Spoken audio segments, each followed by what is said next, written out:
আসসালামু আলাইকুম। আচ্ছা, আমরা তো সবাই এটা বুঝি যে সময় কি ভীষণ দ্রুত চলে যায়, তাই না? মনে হয় এই তো সেদিন, অথচ চোখের পলকে ক্যালেন্ডারের পাতাগুলো কেমন উল্টে যায়। কিন্তু ইসলামে এই সময়ের মূল্য আসলে কতটা গভীর, কতটা গুরুত্বপূর্ণ? আজকের এই আলোচনায় আমরা ঠিক সেই বিষয়টি একটু বোঝার চেষ্টা করব। তো চলুন শুরু করা যাক। আলোচনার শুরুতেই একটা সহজ কিন্তু খুব গভীর প্রশ্ন করি। আচ্ছা, আমাদের জীবনের সবচেয়ে মূল্যবান সম্পদ কোনটা? একটু ভাবা যাক তো। টাকা পয়সা, স্বাস্থ্য, নাকি অন্য কিছু? ইসলামের চোখে এর উত্তর হল সময়। হ্যাঁ, ঠিকই শুনেছেন, সময়। কারণটা কি? কারণ সময়ই হলো সেই আসল মূলধন, যা দিয়ে আমরা জীবনের বাকি সবকিছু, এমনকি পরকালের সাফল্য অর্জন করতে পারি। এই বিশ্বাসটা কিন্তু ইসলামের একদম গোড়ার একটা বিষয়। তাহলে চলুন এই ধারণাটার একদম মূলে যাওয়া যাক।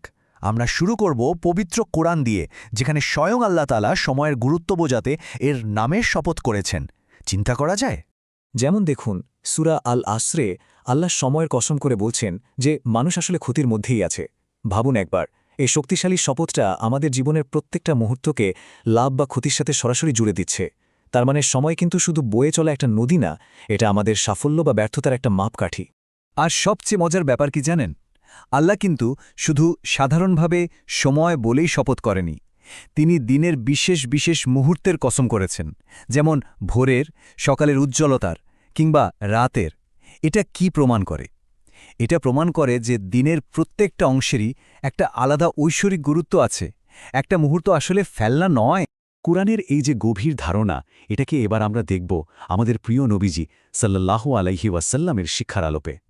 চলুন দেখি এই ঐশ্বরিক ভাবনাটা কিভাবে আমাদের প্রতিদিনের জীবনের জন্য একটা বাস্তব গাইডলাইন হয়ে ওঠে। আর এটা কিন্তু আমাদের দৃষ্টিভঙ্গিতে একটা বিরাট পরিবর্তন আনে। দেখুন, হাদিসে শেখানো হচ্ছে যে সময়টাই খারাপ, এই বলে সময়কে দোষ দেওয়াটা আসলে ঠিক না। কেন? কারণ সময় তো আল্লাহরই একটা সৃষ্টি, আর এর নিয়ন্ত্রকও একমাত্র তিনি। তাই সময়কে দোষ না দিয়ে সেই সময়টাকে কাজে লাগানোই তো আসল কথা, তাই না?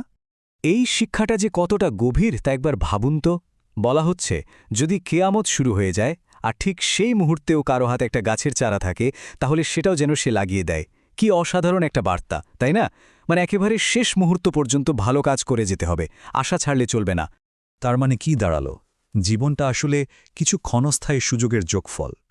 আর এই বিষয়টাকেই একটা বিখ্যাত হাদিসে খুব সুন্দর করে জীবনের 5টা অধ্যায়ে ভাগ করে বোঝানো হয়েছে। বলা হয়েছে 5টা জিনিস চলে যাওয়ার আগে 5টা জিনিসকে কাজে লাগাতে। এই তালিকাটা দেখুন, কি পরিষ্কারভাবে বলে দেওয়া হয়েছে। জীবনের প্রত্যেকটা সুযোগ, প্রত্যেকটা শক্তির পর্যায়ই কিন্তু অস্থায়ী। তাই তো বলা হচ্ছে, বার্ধক্য আসার আগে যৌবনকে কাজে লাগাতে, অসুস্থ হওয়ার আগে স্বাস্থ্যকে, ব্যস্ত হয়ে পড়ার আগে অবসর সময়কে, আর সবশেষে মৃত্যু আসার আগে পুরো জীবনটাকেই। প্রত্যেকটা সুযোগ কিন্তু খুব সীমিত সময়ের জন্য আমাদের কাছে থাকে। আর আগের স্লাইডের ধারণাটাকেই আরও মজবুত করছে এই হাদিসটা। এখানে বলা হচ্ছে, দুটো নেয়ামত এমন আছে যা মানুষ প্রায়ই হারিয়ে ফেলার আগে তার আসল মূল্যটা বোঝে না। কি সেই দুটো? স্বাস্থ্য আর অবসর সময়। আজকের দিনে আমরা যেমন উল্টোপাল্টা কাজে বা ডিস্ট্র্যাকশনে আমাদের অবসর সময়টা নষ্ট করে ফেলি, এটা কিন্তু ঠিক সেই ক্ষতির কথাই বলা হচ্ছে। আচ্ছা, এতক্ষণ তো আমরা সময়ের গুরুত্ব নিয়ে কথা বললাম। এখন আসা যাক এর চূড়ান্ত পরিণতির দিকে, আর সেটা হলো জবাবদিহিতা। ইসলাম আমাদের শেখায় জীবনের প্রত্যেকটা মুহূর্ত হলো একটা আমানত, আর এই আমানতের পায়ে পায়ে হিসাব কিন্তু আমাদের দিতে হবে। ভাবুন তো সেই দৃশ্যটা, বিচারের দিনে কোনো মানুষ তার জায়গা থেকে এক পাও নড়তে পারবে না, যতক্ষণ না তাকে কয়েকটা নির্দিষ্ট প্রশ্নের উত্তর দিতে হচ্ছে। তো কি সেই 4টা প্রশ্ন? খেয়াল করে দেখুন, এর মধ্যে প্রথম দুটোই কিন্তু সরাসরি সময় নিয়ে। 1 নম্বর প্রশ্ন, আপনার জীবনটা কিভাবে কাটালেন? আর 2 নম্বর, আপনার যৌবনকাল, মানে জীবনের সবচেয়ে শক্তিশালী আর কর্মক্ষম সময়টা কোন কাজে লাগিয়েছেন? তাহলে যদি আমাদের সময়ের এমন চুলচেরা হিসাব দিতেই হয়, তাহলে সময়কে দেখার সঠিক উপায়টা কি? ইসলামিক স্কলাররা এর জন্য খুব শক্তিশালী একটা রূপক বা মেটাফো ব্যবহার করেছেন। সময়কে দেখা হয়েছে একটা পবিত্র আমানত হিসেবে। এটা শুধু কয়েকটা মুহূর্তের সমষ্টি না, বরং পরকালের জন্য আমাদের প্রধান মূলধন বা ক্যাপিটাল। এই সময়টা হলো আমাদের কর্মক্ষেত্র, যেখানে আমরা ভালো কাজ করে অনন্তকালের সাফল্য অর্জন করতে পারি। যখনই আমরা সময়কে এভাবে একটা বিনিয়োগ হিসেবে দেখব, তখন কিন্তু আমাদের পুরো দৃষ্টিভঙ্গিটাই বদলে যাবে।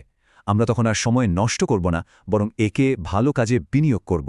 যেমনটা ইমাম শাফিঈ রহিমাহুল্লাহের একটা বিখ্যাত উক্তি আছে, সময় হলো একটা তরবারির মতো।